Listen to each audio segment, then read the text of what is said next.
Good afternoon, Lancaster County. I am Richard Bose from the Member Engagement Committee. I am joined today by Chrsitina Diehl. She is the current 2026 LCAR president. Chrsitina, thank you so much for joining me today. Thanks for having me. So, can you just give us a little bit of background information about yourself, your real estate career, what got you into real estate? Yeah, absolutely. I have been in Lancaster County my whole life, born and raised in Lidditz. And what originally got me interested in real estate was when I was a kid. My dad owned rental properties, a lot of them in Lidditz, and he would take me along to go work on the properties. And I really learned about the value of property ownership. And it got me very interested in investing in real estate, which kind of then later in life translated to wanting to be a realtor and help other people invest in real estate as well. So I've been a realtor for a little over 16 years now. I'm currently with Coldwell Banker. And yeah, really, really glad that the initial, desire to invest led to this career that I just really enjoy and love, helping other people make strong financial decisions for their future through real estate. So you had the itch pretty early on. Yeah, I think I was about 10 years old. Oh, wow. Yeah, I was 7 when my dad got into real estate, so I didn't have a choice. So, no, that's awesome. Mm-hmm. So, let's talk a little bit about the market. So, Lancaster County, you read the headlines, it's a buyer's market, but Lancaster County, really is sort of in a bubble in the fact that it's still very much a seller's market. We face unique inventory challenges. I mean, home prices have just kept going up and up. Mm-hmm. So, in your opinion, how do you advise LCAR members to guide their clients, their buyers and sellers in a market like this? Yes, well, it's so great for Lancaster County that we are such a desirable place to live, that values just keep going up and the demand is steadily there, almost increasing, because people really do just want to live here. So that's a wonderful thing for us locally. It's a different market than it was a couple years ago, even though inventory is increasing a little bit to help with demand. There still is a very high demand, and so buyers, they're not as ready to jump on homes as quickly as they were a couple of years ago. They're being a little bit more selective than they used to be, and I think we as realtors need to focus on educating buyers about data, the actual facts around the local real estate industry, as opposed to letting them kind of fall to the drama that is being, I guess, the media is kind of sensationalizing stuff, or else giving you national statistics that really don't pertain to what we have here. And through LCAR and through Bright, we have a lot of resources that give our members the data that can really help educate their buyers on how to make a smart decision with buying here locally. And then as far as how to best serve our sellers right now, they need to understand that we're no longer in that era where you can just overprice and still get multiple bids on every home. And so the preparation of the listing and the pricing of the listing is very important right now, and our association members need to be on point in advising their sellers in that regard. Yeah, it's a tough market. So, talking about affordability, again, home prices just keep going up and up. We just had a county-wide reassessment, so everybody's tax assessed values went up. Mortgage rates, while, historically pretty average, have gone up compared to what they were just a few years ago. So, how is the association addressing the balance between community growth and housing affordability, in your opinion? Yeah. So there's no one right answer or one magic trick, to address that. I think there's a lot of entities that kind of need to work together, from the government to builders to lenders to community groups. It's a whole conversation and a whole lot of moving parts that I think LCAR can really help facilitate and should be a part of, to help figure out the best way to make sure there's enough housing for people and kind of keep affordability in check. and have resources for people that want to buy or sell. And yeah, I think we're doing a good job of trying to connect those conversations, because it's, you know, things that our members see every day at the kitchen table with their clients. We know what's actually happening on the ground, and we can connect the conversations between the government and the developers and things like that. So switching gears a little bit, you came into the president role during a time where the executive director position at LCAR became vacant. Yep. So can you can you sort of you know, just speak on the challenges you know, that you faced as president, and sort of you know, talking about the new leadership that you know, we now have here at LCAR, and the strengths of the new executive director. And did you want me to speak to the search process too? Yep, yeah. Okay.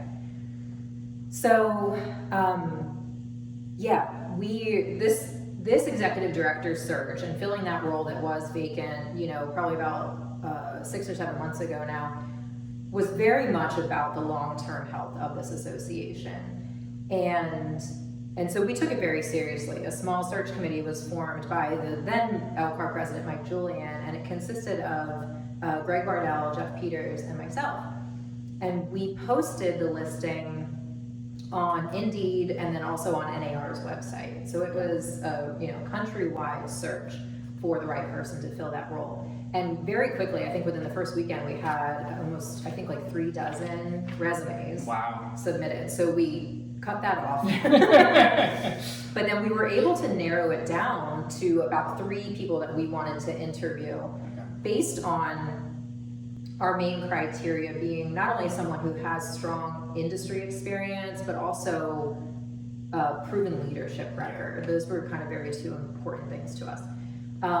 Through that interview process, it just became apparent that Tom Bluffko was the just perfect fit for this role, especially right now, not just because of, you know, how he responded to our questions and the experience that we know he has, but really it had a lot to do with the connections and the reputation that he has built over decades of being in this industry, not just in Lancaster County, but in the surrounding counties. In Central PA, he is very well respected and well known by other industry members and industry leaders.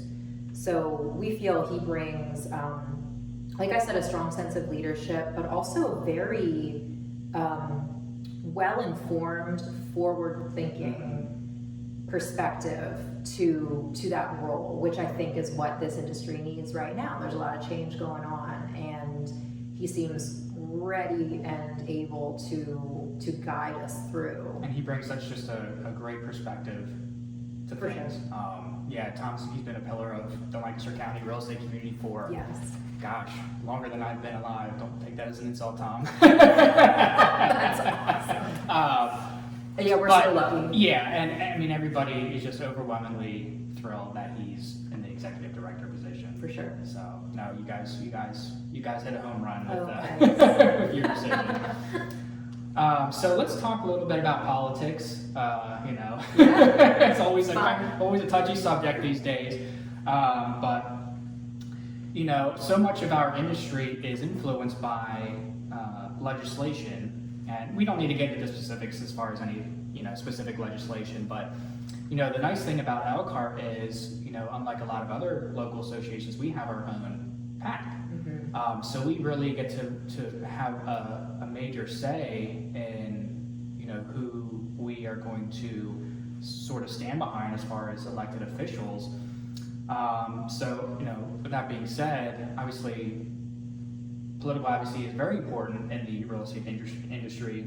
So how are you encouraging LCAR members to, you know, get involved and stay informed with, you know, real estate matters and how it relates to politics?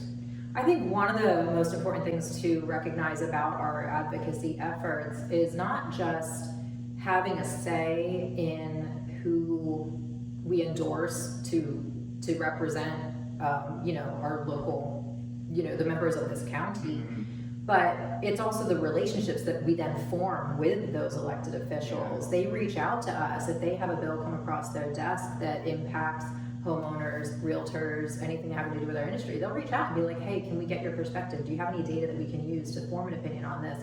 How do you guys think we should handle this?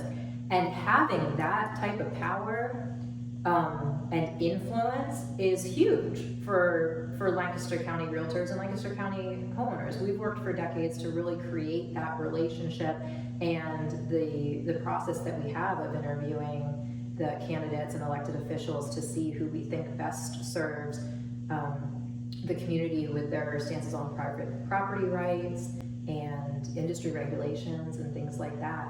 Obviously, governmental regulations can highly impact the availability of homes and how quickly new homes can be developed. So that has, a great influence on, like we just talked about, the availability and affordability of homes here. So,